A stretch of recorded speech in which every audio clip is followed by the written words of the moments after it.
Namo tassa bhagavato arahato samma sambuddhassa.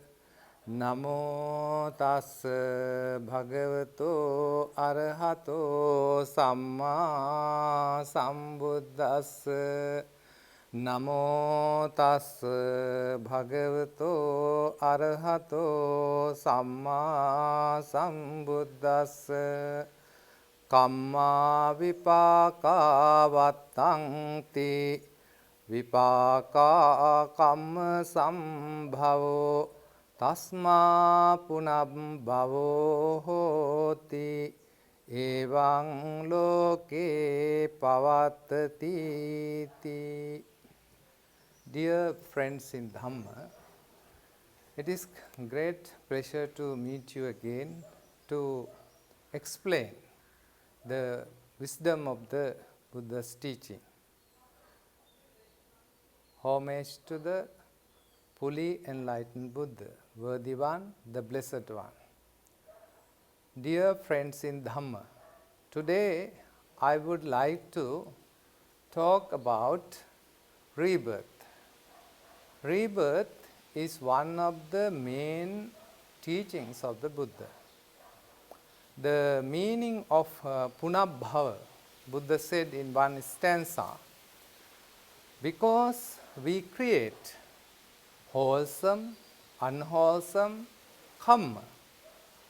These unwholesome karma and wholesome karma give results, give fruits for next birth and future births. So, because of this karma,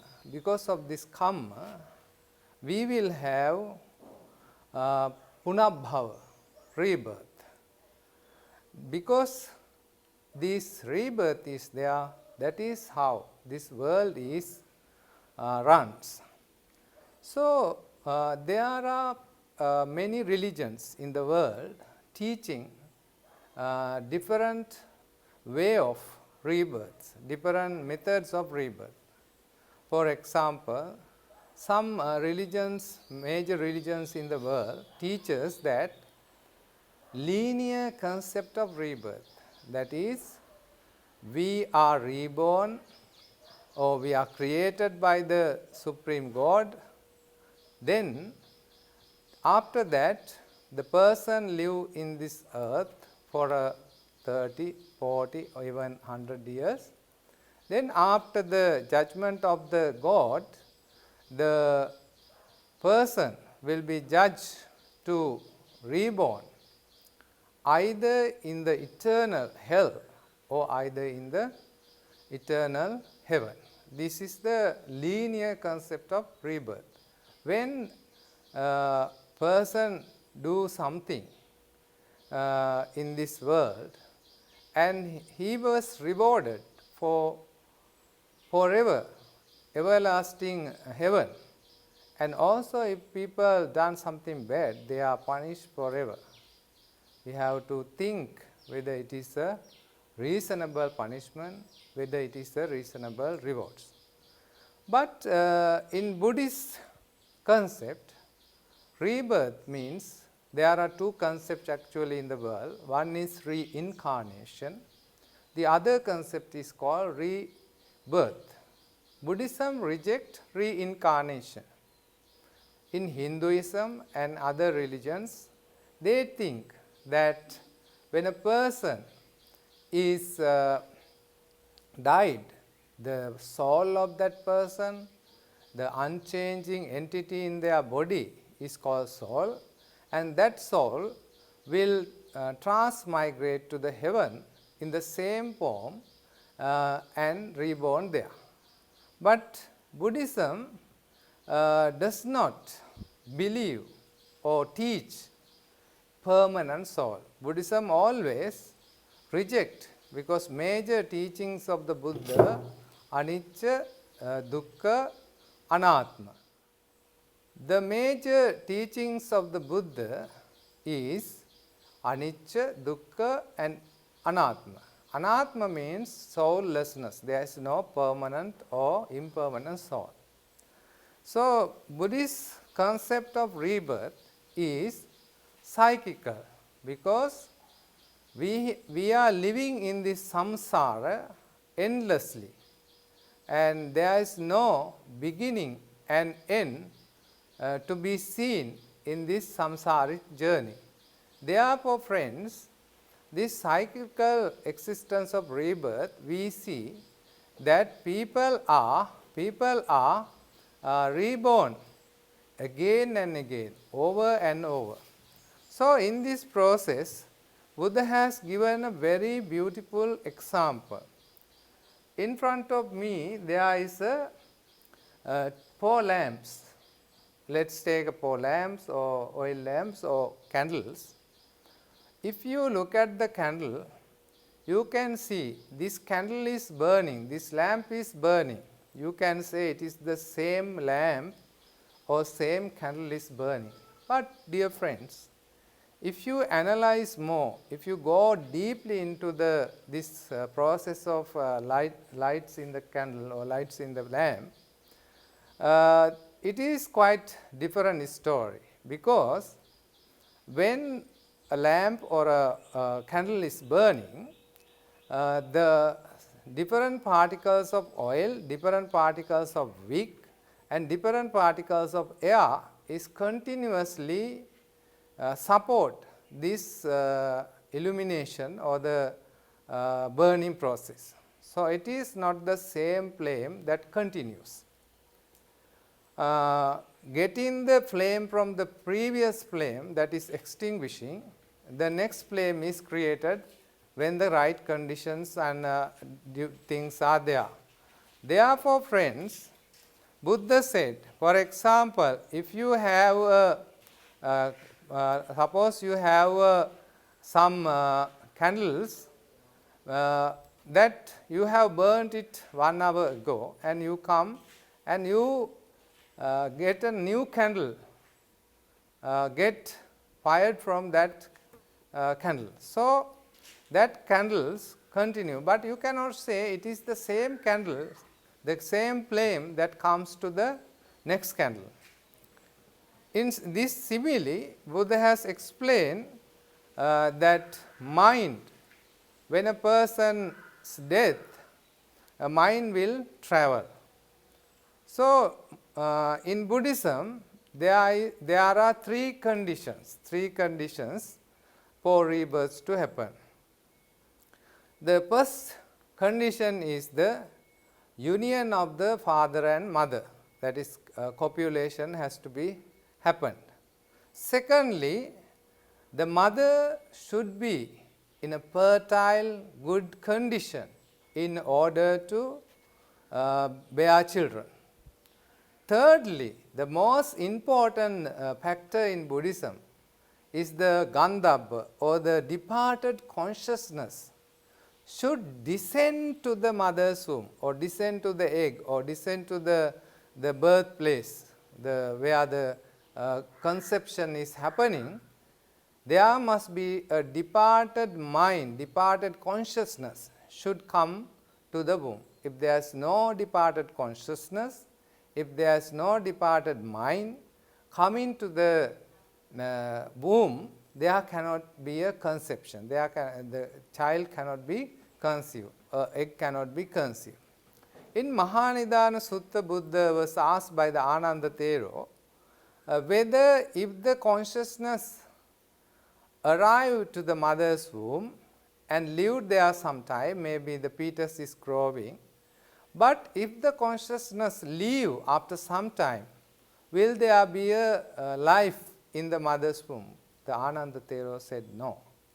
And also, if the baby was born, and once the baby was born, and if the consciousness departed from the body, there cannot be a life. So, the mental factor is most important factor in rebirth. So, if we look at our body, we are having rebirth every second, every moment, because our mind is changing all the time. Not only that, our body cells, our red blood cells, our white blood cells and our bones and all the organs in our body are always some part of that organs and the skin and the flesh and all the parts of our body are dying. And some new cells, new skins are grown, new hair is grown. So, if you look at our present body, we can see that the rebirth is happening right now in our body. It is not something different from our life. When we are born as a little baby, and now I am maybe 49 years. So, in these 49 years, I have been reborn again and again over and over many thousands and millions of times. So, this is the same process. That is why Buddha said that when there is a rebirth, it is like a river. When you are starting a river, you have a little bit of water, little streams, and gradually more water is gathered, and the shape of the river and the size of the river and also the color of the water, everything changing. So, it is same with our consciousness, it is same with our this samsaric journey. So, therefore, in Buddhism, the stream of consciousness is not permanent, it is always impermanent. But it can travel to anywhere. Suppose I want to think about something now, some place now, I can send my mind to that place.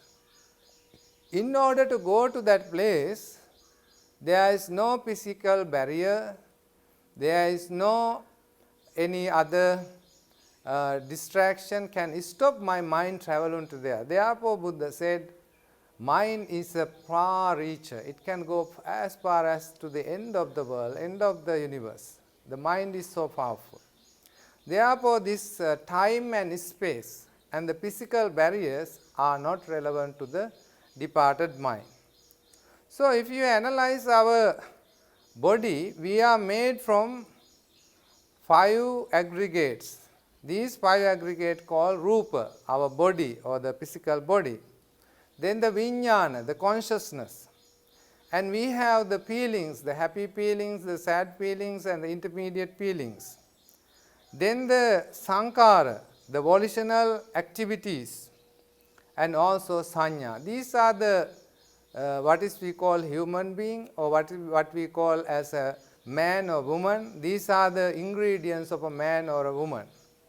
Therefore, these 5 aggregates always are changing. So, what causes rebirth?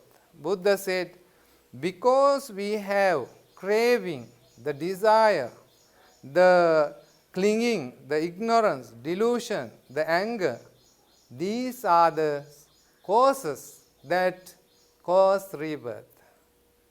Therefore, as long as we have this craving, the craving for existence, craving for rebecoming, bhavatanna, kamatanna is the sensual pleasures, craving for sensual pleasures, and also the craving for rebecoming is the most important factor when we are thinking about rebirth.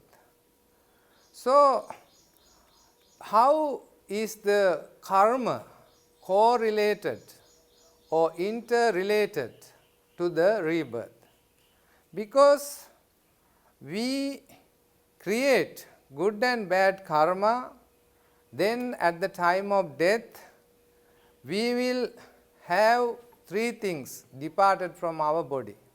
One is called ayu or jivitindriya, the vitality, the energy that is there in our body is leaving the body.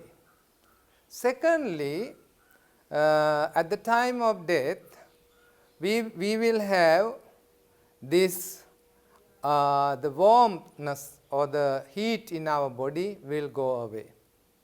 Ayusmacha vijnana, the longevity and the consciousness also depart from our body. These are the three things at the time of death. So this is called Chuti Chitta. At the time of the death, the mind has the last thoughts or consciousness in the mind.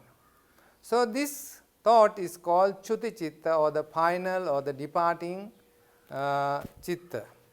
Then the next Chitta or the next thought process is called the Pratisandhi Chitta, relinking mind. So once a person died, his mind travels to the next rebirth. So at that time, the Vachagota, one of the Brahmins, asked from the Buddha, what is that hold this departing mind? Then the Buddha said, as if you have started a fire outside with the leaves, you can see the flame is going in the sky. So at that time, when the flames are going in the sky, what the flames are holding, how these flames are going up in the sky, hold in the air. Similarly, the air is the basis for these flames to go up. Similarly, when a person dies, that person has this craving. So he has this craving in his mind, so that is the grasping thing or the clinging thing for the next birth. He has desire to reborn, so this consciousness at the time of the death departed from the body, and this last thought is called Chuti Chitta, and the next thought is called Pratisandhi, or the relinking consciousness. So when a person died, according to his karma, Garu karma, the most important karma, and the other asana karma, the approximate karma he has done just before the death, or the achinna karma, the small karmas he has done, or the previous life's karma will come into effect for his next rebirth. So whatever the karma that is stronger, if it is a wholesome karma is stronger, he will have a good life like human birth or some other rebirth. So then he is born in the human world. If he has a very bad, wicked, cruel life, he has done so many unwholesome things in the world while he was living, he may be born as an animal, or he may be born as a preta or the ghost, he may be born in the hell. So even he is born in the human world, he may have very suffering conditions, bad conditions, because he has in his life, for example, if a butcher, person who kills the animals for selling, if they kills these animals every day, because of that karma, they may have, even he was born as a human being, he may have very short life. So in the rebirth process, Buddha said there are 4 ways of rebirth. One is egg-born, andaja, that is some insects, animals, birds born from eggs. Then the jalabhuja. Jalabhuja means womb born. Some animals are born in the mother's womb, like in the cow, and the human beings are born in this way, jalabhuja. The third one is moisture born. When there is a moisture, small creatures are born. And the last one is spontaneous born. That is called invisible, devas, the heavenly beings, the ghost, and other demi-gods, asserts. All these kinds of birth are born in the this way, spontaneously. No mother, no father. So therefore, friends, in Buddhism, the most important thing is our death is not the end of the story. That is not the total annihilation of the life. Because we have this life energy in our mind, we create mental impressions, mental formations, volitional activities. These activities are like the seeds. These mental impressions are in the mind stored, but it is not physically stored. It is mental impressions. It is not something physical, but they are last long for many, many eons and millions of time, and it can give many rebirths. Therefore, friends, we need to consider when we are doing some good or bad things, we must consider, because this is not the only life I have. Because if I do good, I will get good results of those good deeds. And if I do bad, I will get the bad results of that bad deeds. So therefore, friends, in our life we always must reflect whether my action is good, whether my action is bad. If it is a bad, please don't do it, don't repeat it. You break the vicious circle and instead start doing good for the welfare of yourself, for the welfare of others, for the welfare of both. Sabbe satta bhavantu sukhisatta.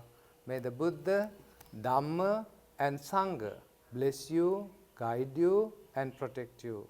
Namo Buddhaya.